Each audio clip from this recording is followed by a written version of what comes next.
Welcome home, love.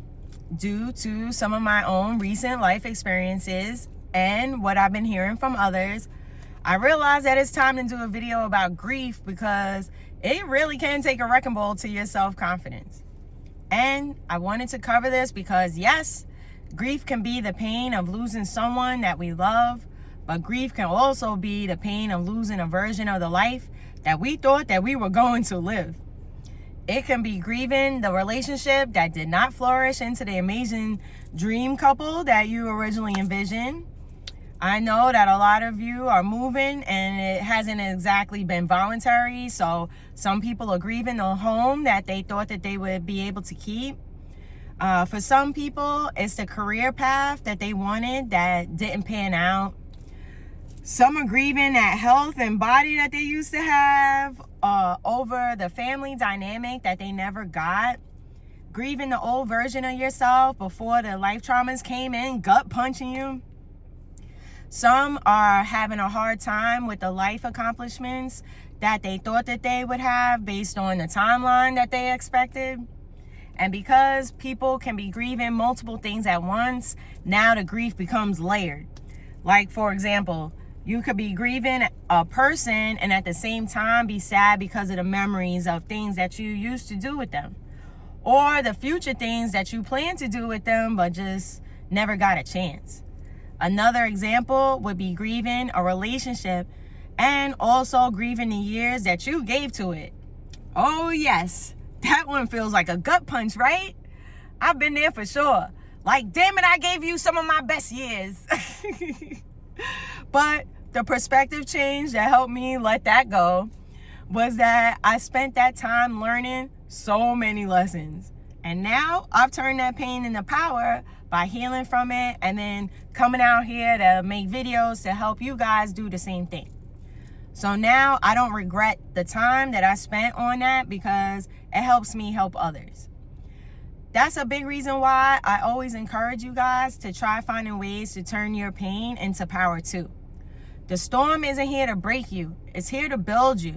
So try changing your perspective too and see what you can come up with, because using your life lessons to help others really makes you feel good about yourself. Another one that you could try changing your perspective on would be grieving your old life. So many people will be like, damn, things used to be so much better than they are right now, and I just want to go back. But staying focused on things that we cannot control and what already happened is part of what keeps you feeling stuck. What if you change your perspective, with the exception of someone passing away in your life, which we'll get into? But what if you change it into thinking more about ways that you can build your future to be even better than your past? If you knew that the life that you're building next was better than anything that you've already had so far, would you still fear change, or would you welcome it instead? Would you still be holding on as tightly to what you have right now? We have been taught the limiting belief that creating change, stepping out on faith, and betting on ourselves is scary. And that's actually a fake fear, because how do you grow if things never change? The road to change feels uncomfortable, so most people stay stagnant in their current circumstances, even at times when their circumstances aren't good, simply because familiar pain still feels less scary than the unknown. So please remember that you can be grieving your old life while also being in the middle of building a new one. Refocus from what you cannot control, which is going back to how things used to be, onto things that you can control, which is taking the necessary steps to build something even better. Please know that you can be grateful for your growth and still feel sad over what it cost you to get here. And I think a lot of people are in that space right now, that like in between stage, that place where your old life is basically behind you and you're on your healing journey, working on building something new, but building feels slow. Sometimes you're working and working, but it feels like the results that you wanted haven't been arriving in the time that you thought that they would. And that stage can feel confusing. exhausting, and very uncomfortable. Because on the one hand, you may know that you're growing. You may know that God, the universe, your higher self, your angels, your healing, your inner wisdom, your own hard work, whatever language resonates with you, may be moving you into something better. But on the other hand, you're still human. And being human means that sometimes you still miss what was. Sometimes you still cry over what did not happen, feel exhausted from having to be so strong, and still have questions as to why things had to happen the way that they did. And I want you to remember that we are supposed to feel all of the feelings. We just don't make a home in them. So allow yourself to grieve in whatever way your soul needs to. Healing does not mean pretending that nothing affected you. Healing means that you give yourself permission to feel all of your feelings without letting the pain convince you that your life is over. And instead of trying to fight uncomfortable feelings, you're actually supposed to let it flow. You tend to recover from them faster that way too. Like I said, feel it, just don't make a home in it. Because yes, grief can and will change you, but it doesn't have to destroy you. Sometimes that grief can actually become a doorway to something else. Sometimes it creates some sort of change, like it pushes you into your purpose in life, into a move, a career change, and sometimes at least it's something being created, like charitable things. And sometimes it turns out to be a doorway into finally asking yourself the questions that you were avoiding or just weren't even thinking of in the first place. I'll give you a bunch of them along the way. So you can try asking yourself some questions, and journaling about them tends to help you work through them a little more clearly too. Especially if you do it at night when your brain isn't running the 1,000 things that you are doing for the day. But try asking things like, what is this trying to show me that I wasn't paying attention to before? What lesson can I learn from this that will help me grow and or help me to help others? Is there a message here that I'm meant to share? What changes need to be made in my life? Or you could try asking something like, in what ways can I turn this pain into power? And I want you to be clear. I want to be clear that we're not asking ourselves these questions in an attempt to rush through grief or like skip over it. We ask these questions because when you look at your pain from a different perspective that's rooted in love, it's easier to turn it into wisdom. That's when your pain can be turned into purpose, a bridge to something better, and turning your pain into power might be the very thing that ends up helping someone else feel less alone. Anyway, so let's talk about the grief of losing someone. And just a heads up, when it comes to losing things like people and pets, I'm going to end up getting a little woo-woo along the way here. But when someone passes away, I know that it can really turn your world upside down. One minute they are here, and then suddenly your relationship with them changes form. That's a hard transition to make, even for those of you that are part of the spiritual woo-woo crowd, and tends to be even harder for those of you that aren't part of that crowd. So even if you believe that the soul never dies, believe their energy is still here with you, even if you believe that they have been set free, are at peace, and are no longer suffering, the human part of you will still miss them actually being physically here with you. And I think that it's important to honor both truths. You can believe that their soul is free and still wish that you could have them physically here with you again. You can believe that they graduated from this earth school experience and still cry because you miss them. It's okay to believe that they are still with you in spirit and still grieve the fact that they are no longer here in the same way that they used to be. That does not mean that your faith is weak. It just means that your love was real. And grief is love looking for somewhere to go. So when you lose someone, please do not judge the way that grief shows up. There are so many different ways that grief can show up. Like some people will cry immediately. Some feel numb or get angry. Others go into helper mode. Some go into organizing everything that needs to get done. Some are calm at the beginning and then completely lose their shit a little later. Then, of course, you have the people that feel more at peace because they know that the person is no longer suffering if they pass from like an illness. And please don't feel guilty if you do feel some relief, because that feeling is absolutely normal too.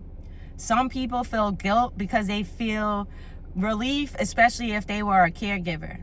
And then, of course, you might feel multiple things or all of it at once. But remember that there isn't a right way to grieve, so let it flow naturally as it comes.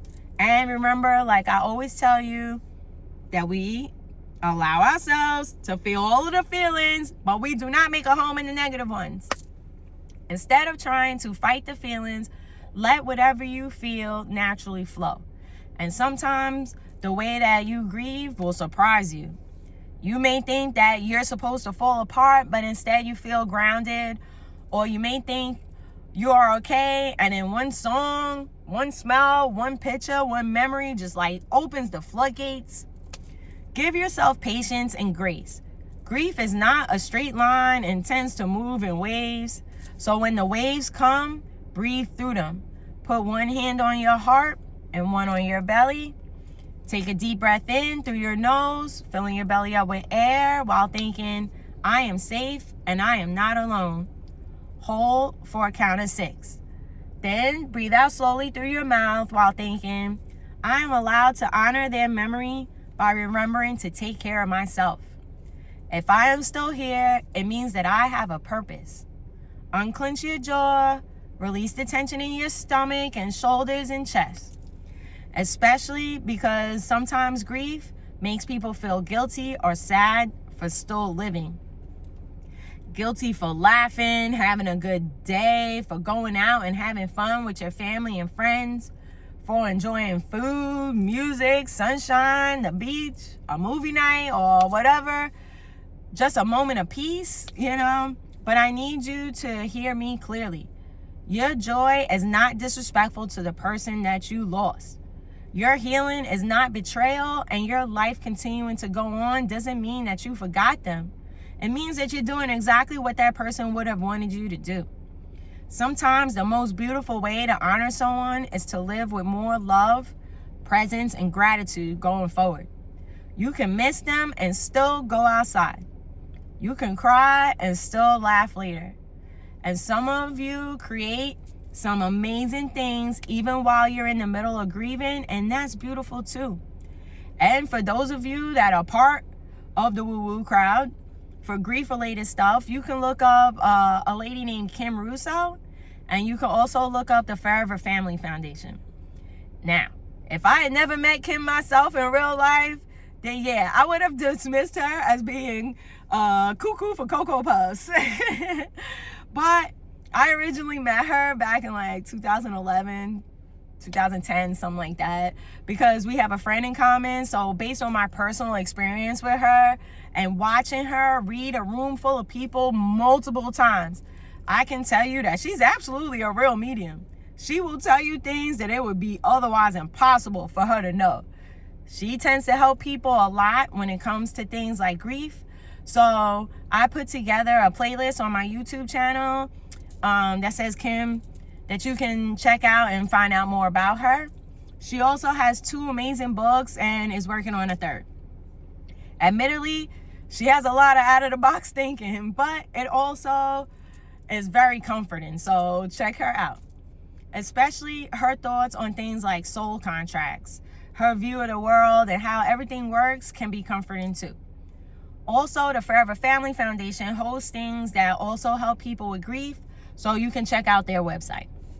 And if you speak to a spiritually informed therapist, they'll also tell you that things like believing that people's energy is still here after they pass, that they can hear and see you, that you can talk to them even though you don't hear or see them.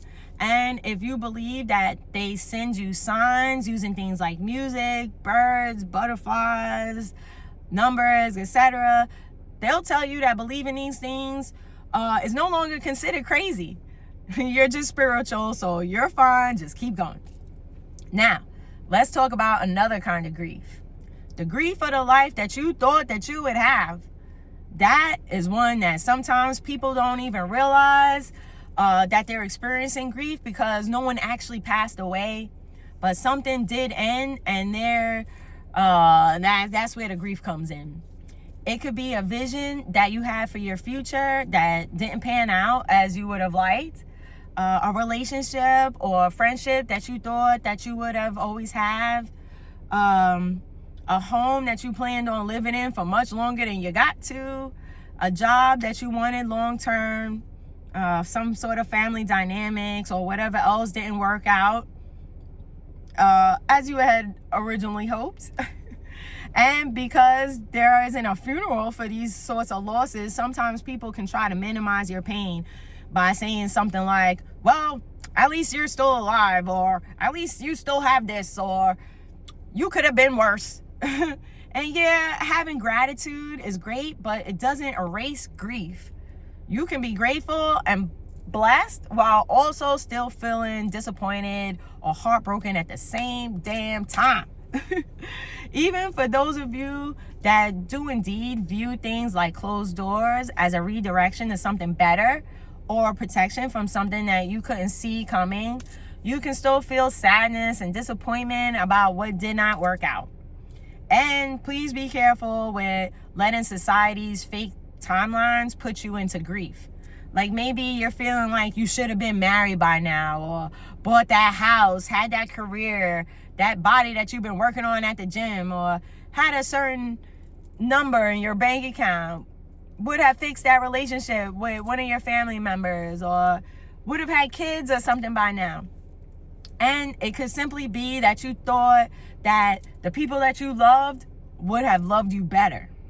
And now you're standing here in the middle of your life asking yourself, what just happened?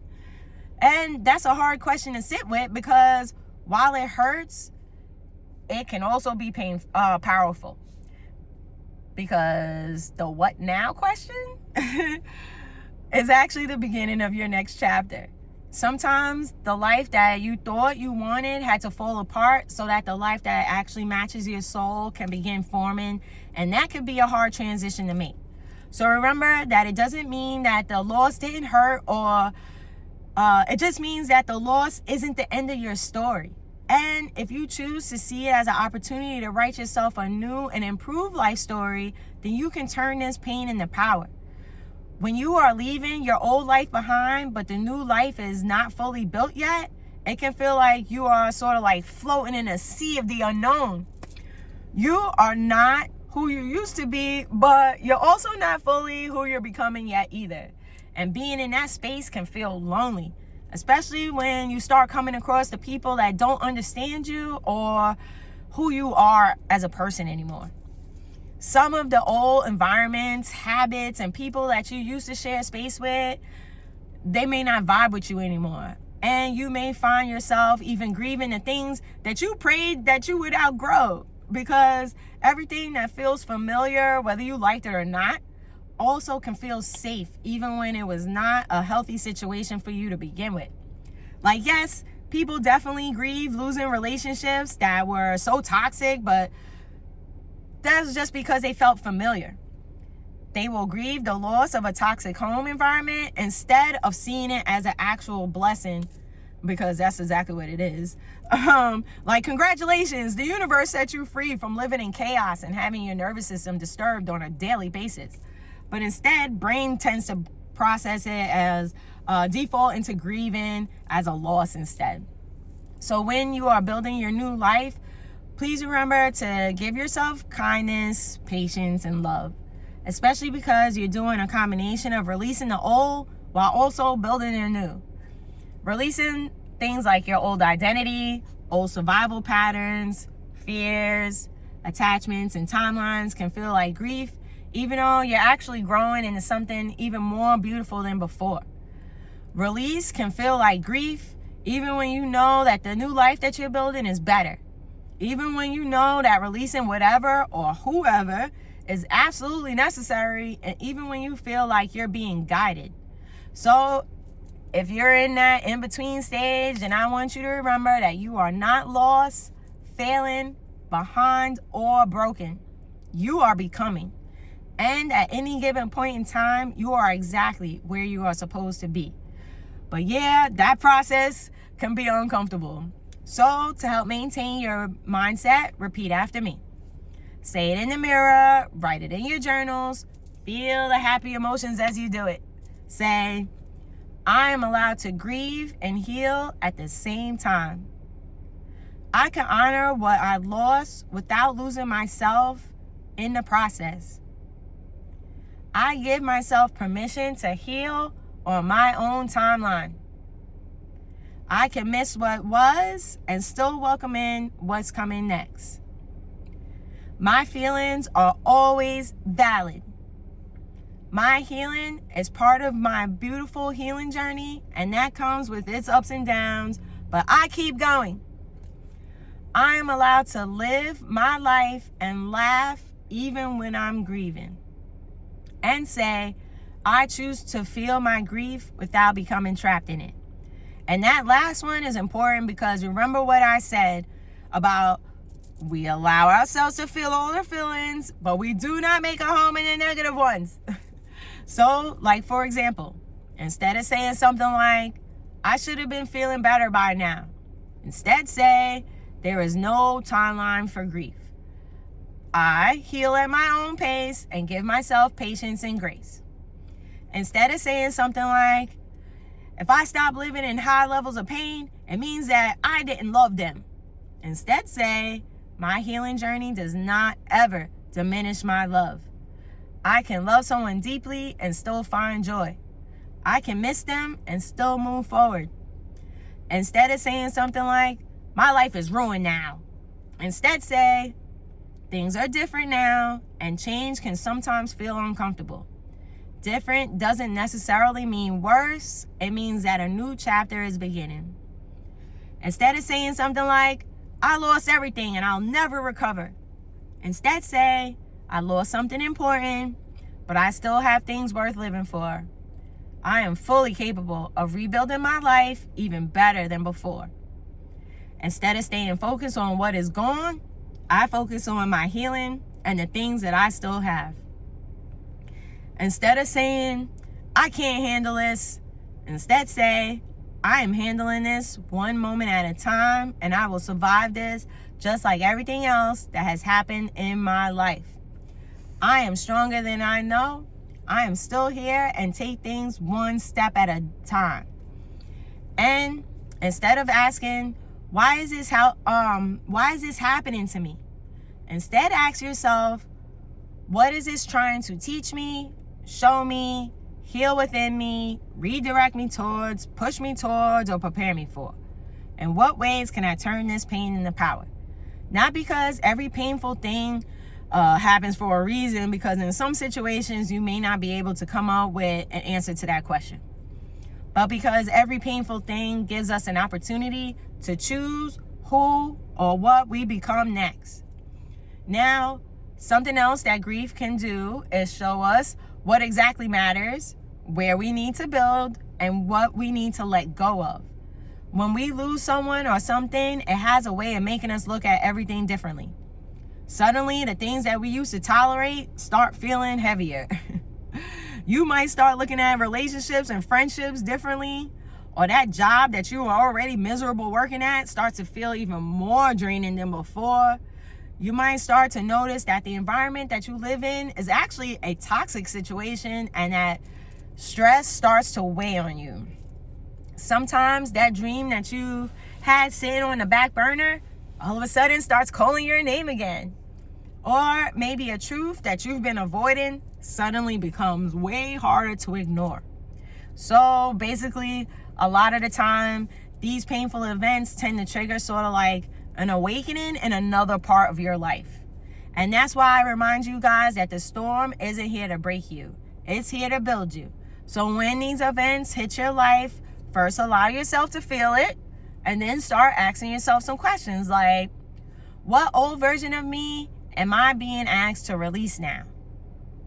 What would it look like for me to turn this pain into power? What lessons has this taught me that I can use to either help myself or someone else in the future? In what ways did this experience make me stronger? What direction could this experience be pushing me towards next? Is there something that I've always wanted to do but haven't actually been working on? In what ways can this be happening for me instead of to me? Have I been trying to fill a hole in my heart with material things, other people, social media, and TV distractions, instead of trying to fill it with finally loving myself? Is the life that I'm living right now truly making me happy? And if not, what changes do I need to make next? And yeah, sitting with these types of questions can be uncomfortable, but they can also save your life.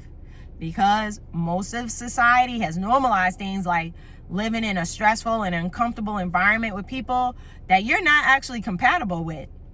It has normalized living in emotional pain, feeling unappreciated by the people that you share space with, and living in survival mode.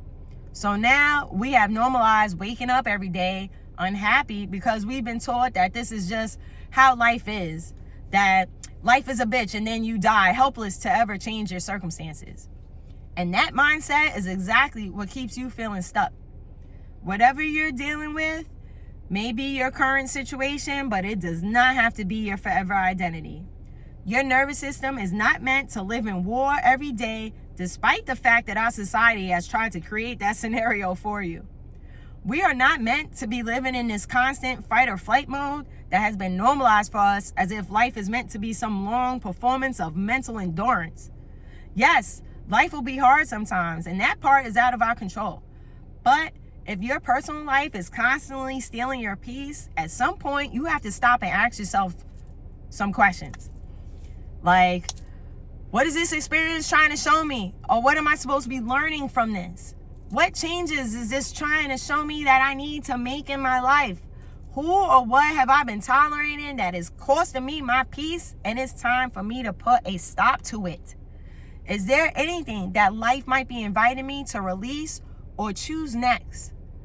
What spaces and what people no longer feel aligned with the new life that I'm building or do not vibe with the best version of myself? What is it costing me mentally and physically to stay attached to these people and things? And what steps can I start making towards bringing more peace into my life? What is it costing me to stay where my soul is not safe? And I am not saying everyone could just leave a situation overnight. Sometimes there are finances, children, caregiving responsibilities, housing issues, health issues, legal issues, fear, and other real life factors involved. But please stop writing yourselves off as powerless in these situations. Even if it's going to end up taking you a while, get started anyway. This is not about judging yourself. This is about you opening your eyes to the things that are draining your soul and deciding to take your power back by making some changes. Because grief does not come to punish us, and sometimes grief comes with a message. Sometimes it's simply to refocus you onto the things that matter. And instead of you guys waiting until life decides to take a wrecking ball to you in order to push you towards these changes, I recommend starting to make these moves on your own. Start listening now. Start choosing yourself now.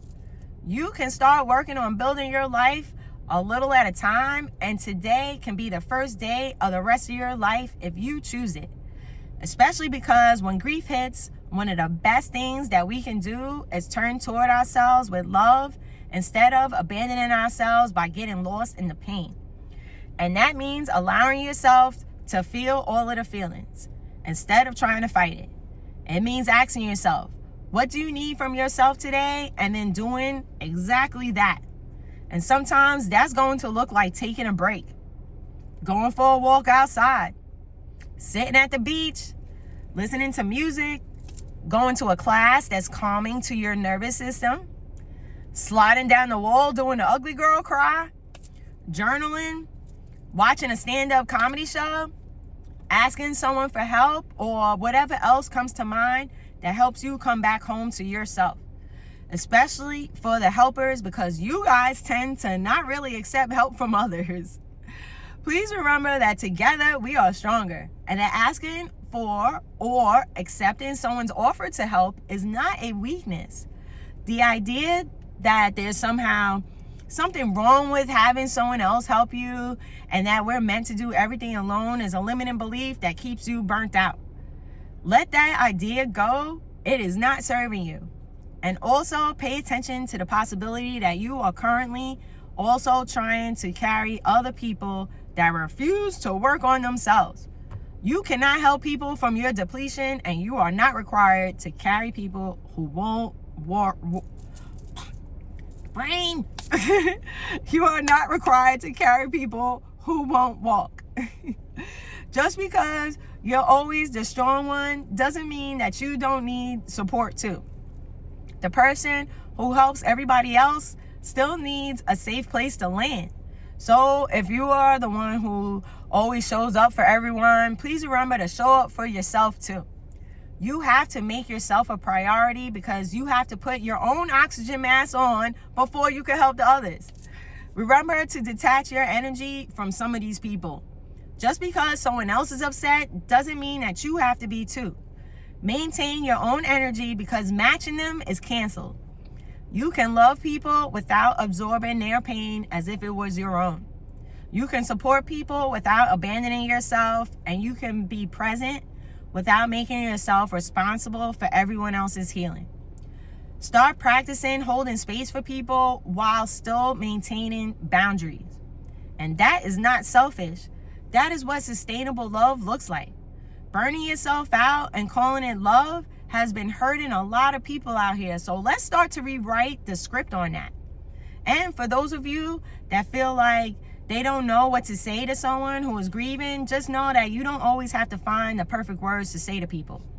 Sometimes you just being there with them is the gift. Or saying something like, I love you and I'm here is enough. There will be times where just bringing them some food, checking in, sending a message, or simply remembering their loved one's name will be enough. But remember that it's not your job to try to fix grief. It's a process that we all just have to work through. You can remind someone that they do not have to carry it alone and that you're here to give them some extra love through it, but you just remember that you cannot fix it. And if you are the one that's grieving, then you are allowed to decide what feels comforting to you and don't have to fall in line with whatever is expected of you. People that are spiritual tend to be comforted by their faith. Finding a therapist that actually gives you tools that help you, as opposed to like one of the ones that will just charge you to listen and not help you, can also be helpful too. A spiritually informed therapist can help you even more. Some people tend to need a break from everyone to rest and reset, while others might want to be around friends and family. But whatever healthy comfort feels right to you, just go with it. There is no one way to grieve. There's only your way. As long as it helps you heal and does not harm you or someone else in the process, then you're fine. And also, please remember that you are allowed to grieve even when others don't understand why. You are allowed to miss the life that you thought you would have. You are not weak, broken, or behind. You are still loved, still growing and evolving, and that process sometimes gets uncomfortable. So take breaks when you're feeling called to do so. Accept help from others, and remember that you are allowed to honor the past and still choose your future. Sometimes grief will change you, but you can also let it help build you into an even better version of yourself. You are allowed to say, this hurt me, but it will not break me. This changed me, but it will not steal my light. I can turn this pain into power. And maybe that is part of the purpose. Not that painful things happen because we deserve them or that you somehow need to be grateful for the pain, but that once pain enters our story, that we can decide what we do with it. You can let it turn you cold, or you can and let it dim your light, or you can let it open you up to other possibilities and help you build strength and compassion.